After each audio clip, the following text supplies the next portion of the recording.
Mangalagiri MLA Alla Ramakrishna Reddy ప్రస్తుతం మనతో ఉన్నారు. షర్మిల వెంటే తన ప్రయాణం అంటూ ఆయన తన నిర్ణయాన్ని ప్రకటించారు. ఇప్పటివరకు కార్యకర్తలు ఎదురు చూశారు. కార్యకర్తలతో కూడా మాట్లాడి ఆయన తన నిర్ణయాన్ని ప్రకటించారు. ప్రస్తుతం ఆళ్ల రామకృష్ణారెడ్డి ఉన్నారు.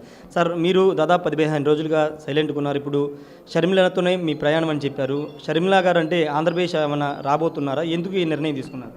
అంటే షర్మిలమ్మ గారు కాంగ్రెస్ పార్టీలో చేరబోతా ఉన్నారనే వార్తలు అందరికీ తెలుస్తూనే ఉన్నాయి. ఒకవేళ షర్మిలమ్మ గారు కనుక కాంగ్రెస్ పార్టీలో చేరితే ఆంధ్రప్రదేశ్కి వస్తే మాత్రం ఖచ్చితంగా నేను షర్మిలమ్మ గారితో ఆమె వెంట నడవటాన్ని నిశ్చయించుకున్నాను. ఎందుకంటే నేను మొదటి నుంచి కూడా కాంగ్రెస్ వాదులు మేము ఫస్ట్ నుంచి కూడా. తర్వాత వైఎస్ఆర్ కాంగ్రెస్ పార్టీలోకి వెళ్ళటం, అసలు ఎందుకు వైఎస్ఆర్ కాంగ్రెస్ పార్టీ వచ్చిందో కూడా మనందరికీ తెలిసినటువంటి విషయమే. ప్రస్తుతం నేను వైఎస్ఆర్ కాంగ్రెస్ పార్టీలో లేను కాబట్టి రాజశేఖర రెడ్డి గారి అభిమానిగా, రాజశేఖర రెడ్డి గారి అమ్మాయి రేపొద్దున ఎక్కడికి వస్తే అక్కడికి ఆమె అనుచరుడుగా ఉండటానికి, కాంగ్రెస్ పార్టీలో కనుక ఆమె వెళితే ఆమెతో పాటు కాంగ్రెస్ పార్టీలో పనిచేయడానికి నిశ్చయించుకోవడం జరిగింది. అంటే ఒకవేళ కాంగ్రెస్ పీసీసీ అధ్యక్షురాలుగా ఆమె అయితే మంగళగిరి నుంచి మీరేమన్నా కాంగ్రెస్ పార్టీ నుంచి బరిలో ఉండే అవకాశం ఉందా? అవన్నీ ఇప్పుడు చెప్పలేమండి. ఎందుకంటే ఆమె ఏ పొజిషన్లోకి కాంగ్రెస్ పార్టీలోకి వస్తారు, షర్మిలమ్మ గారు కానివ్వండి, ఒకవేళ ఆ రోజున అక్కడ ఉన్నటువంటి హైకమాండ్ ఏ నిర్ణయాలు తీసుకుంటే ఆ నిర్ణయాలకు అనుగుణంగానే నా పనితనం కూడా ఉంటుందని చెప్పి తెలియజేసుకుంటారు. ఇంతకుముందు మీరు కొన్ని కామెంట్లు చేశారు. అభివృద్ధికి సంబంధించి మంగళగిరి నియోజకవర్గానికి 50 ఏళ్ళలో ఎవరు చేయని అభివృద్ధి చేశారన్నారు. సీఎంఓ చుట్టూ అనేక సార్లు తిరిగాను కానీ నిధులు ఇవ్వలేదని చెప్పారు. ఏంటి సార్ మీకు పార్టీలో కానీ ప్రభుత్వంలో మీరు పడ్డ ఇబ్బందులేండి? మంగళగిరి నియోజకవర్గానికి సంబంధించి 2019లో ఆ రోజున చంద్రబాబు నాయుడు ముఖ్యమంత్రిగా, వాళ్ళ అబ్బాయి నారా లోకేష్ గారు మంత్రిగా ఉన్నప్పుడు మంగళగిరి ప్రజలు 2019లో నారా లోకేష్ గారిని ఓడించారు అని అంటే మంగళగిరి ప్రజలు అభివృద్ధిని కోరుకుంటా ఉన్నారనేది సుస్పష్టంగా తెలిసింది మనకు ఆ రోజున. మరి 2019 నుంచి ఈ రోజు వరకు కూడా మనం అభివృద్ధి చేయాలి. ఒకవైపున మరి ముఖ్యమంత్రి జగన్మోహన్ రెడ్డి గారు సంక్షేమం అంటూ ఉంటే రెండో వైపున అభివృద్ధి కూడా మనం చేసి చూపించాలి కదా అని చెప్పేసి ముఖ్యమంత్రి గారిని కోరటం, ముఖ్యమంత్రి గారు 1200 కోట్ల రూపాయలు ఎంటీఎంసీకి నేను నిధులు ఇస్తానని చెప్పి ఆయన స్వయంగా ప్రకటించడం, ఆ 1200 కోట్లని 500 కోట్లకి, 500 కోట్ల నుంచి 350 కోట్లు, 350 నుంచి 110 కోట్లకి ఆయన తగ్గించుకుంటా రావటం, ఈ లోపల టైం కూడా అయిపోవడం జరిగింది. చివరికి ఆ 110 కోట్ల రూపాయలు కూడా జీవో ఇచ్చిన తర్వాత అడ్మినిస్ట్రేటివ్ శాంక్షన్ తెచ్చుకొని టెండర్లు పిలుచుకొని వర్కులు స్టార్ట్ చేసిన తర్వాత వర్కులు కూడా కొన్ని దరిదాపు పూర్తి అయిపోయినాయి, కొన్ని ఇంకా దరిదాపుగా పూర్తి అవడానికి వచ్చినటువంటి తరుణంలో రూపాయి బిల్లు కూడా రాలేదు. ఈ మధ్యకాలంలో నేను ఈ టైంలో నేను సీఎంఓకి వెళ్ళటము, ముఖ్యమంత్రి గారిని కోరటము, ముఖ్యమంత్రి గారేమో ధనంజయ గారి పేరు చెప్పటము, తిరిగి చివరికి ఆ 1200 కోట్లు కాస్త 500 కోట్లు అయ్యి, 500, 350 అయ్యి, 350, 125 అయ్యి, 125 నుంచి ఇవాళ వరకు కూడా 12 పైసలు కూడా రానటువంటి పరిస్థితుల్లో అభివృద్ధి చేస్తేనే కదా మరి మనం తిరిగి రేపొద్దున ఇక్కడ ఓటు అడిగే అధికారం, హక్కు మనకు ఉంటుందని చెప్పేసి భావించాము. డబ్బులు ఇవ్వలేకపోవడం, దాంతోపాటు ఇంకా కొన్ని కారణాలు. మరి ఆ రోజున చంద్రబాబు నాయుడు బలవంతపు భూసేకరణకి నోటిఫికేషన్ ఇస్తే ల్యాండ్ ఎక్విజిషన్ నోటిఫికేషను రూల్ ప్రకారం అది 1 సంవత్సరమే పనిచేస్తుంది. ఆ సంవత్సరం కూడా అయిపోయింది, ల్యాప్స్ అయిపోయింది. ఆ ల్యాప్స్ అయింది మళ్ళా యాక్ట్ ప్రకారం ఒక నోటిఫికేషన్ ఇస్తే చాలు అని చెప్పేసి చెప్తే జగన్మోహన్ రెడ్డి గారు ఆ రోజున వెంటనే పనిచేయండి అని చెప్పడం, కానీ ఆయన చెప్పిన మాట ఈ రోజు వరకు కూడా అది అమలు కాకపోవటము, దానివల్ల మంగళగిరి, తాడేపల్లి రూరల్ ప్రాంతాల్లో ఉన్నటువంటి చంద్రబాబు నాయుడికి వ్యతిరేకంగా పోరాటం చేసినటువంటి రైతులు అందరూ కూడా ఇవాళకి కూడా ఇబ్బందులు పడటం అనేది కూడా కారణం. అదే కాకుండా మేము 2 బ్రిడ్జిలు బకింగ్హామ్ కెనాల్ మీద రేవేంద్రపాడు దగ్గర, అదేవిధంగా తాడేపల్లిలో బ్రిటిష్ వాళ్ళు కట్టినటువంటి బ్రిడ్జిలు బాగా ఇబ్బందులుగా ఉన్నాయి, కూలిపోయే పరిస్థితికి వచ్చినాయి అని చెప్పేసి కోరితే అవి కూడా చేయలేకపోవడం అనేది చాలా బాధాకరమైనటువంటి విషయం అని చెప్పేసి మేము బయటకు రావడం. సార్, అంటే మీరు రాజీనామా చేసిన సాయంత్రమే గంజి చిరంజీవిని ఇక్కడ ఇన్ఛార్జిగా ప్రకటించారు. అయోధ్య రామిరెడ్డి గారు ఆ రోజు ఉన్నారు.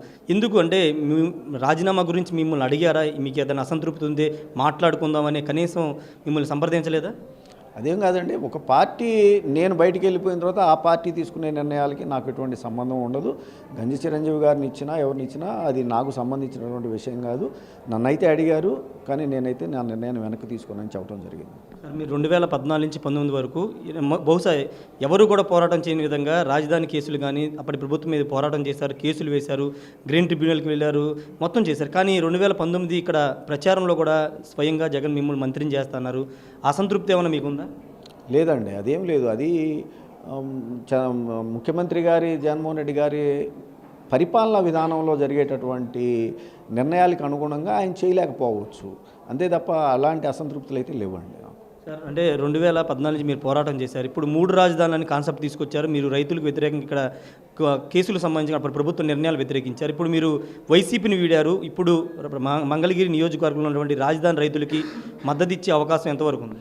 నేను ఒక పార్టీలో చేరిన తర్వాత ఆ పార్టీ లైన్ని తీసుకొని నా నిర్ణయాన్ని తెలియజేయడం సమంజసమని భావిస్తాను. అంటే బహుశా ఎవరు కూడా చేసి ఉంటారు. మీరు 8 కోట్లు మీ సొంత డబ్బులు పెట్టి దుగ్గిరాలు కానీ తాడేపల్లి మంగళగిరిలో అభివృద్ధి పనులు చేసి అన్నారు. అంటే ఎందుకు వచ్చింది సార్ ఈ స్థితి? అంటే వేల కోట్లు సంక్షేమం చేస్తున్నామని చెప్తున్న ప్రభుత్వం ఎందుకు ఒక ఎమ్మెల్యే సొంత నిధులు ఖర్చు పెట్టి డెవలప్ చేసిన పరిస్థితి వచ్చింది? అంటే మంగళగిరి అనేది రాజకీయంగా చాలా బలమైనటువంటి నియోజకవర్గం. ఉదాహరణకి రాజకీయాల్లో ఉన్న వాళ్ళు ఎవరైనా కూడా గెలిచినటువంటి పార్టీ మళ్ళీ తిరిగి గెలవాలని కోరుకుంటుంది. ఉదాహరణకి పులివెందులు నిలబెట్టుకోవాలి వైఎస్ఆర్ కాంగ్రెస్ పార్టీ, కుప్పాన్ని గెలవాలి, మంగళగిరిని నిలబెట్టుకోవాలి, గాజువాకని నిలబెట్టుకోవాలి, భీమవరాన్ని నిలబెట్టుకోవాలి. అంటే ఇలాంటి కొన్ని రాజకీయపరమైనటువంటి విధానాలు తీసుకోవాల్సినటువంటి అవసరం ఉన్నప్పుడు ఆ నిర్ణయాలకు అనుగుణంగా మనందరం కూడా పనిచేయాల్సింది అవసరం ఉంటుంది.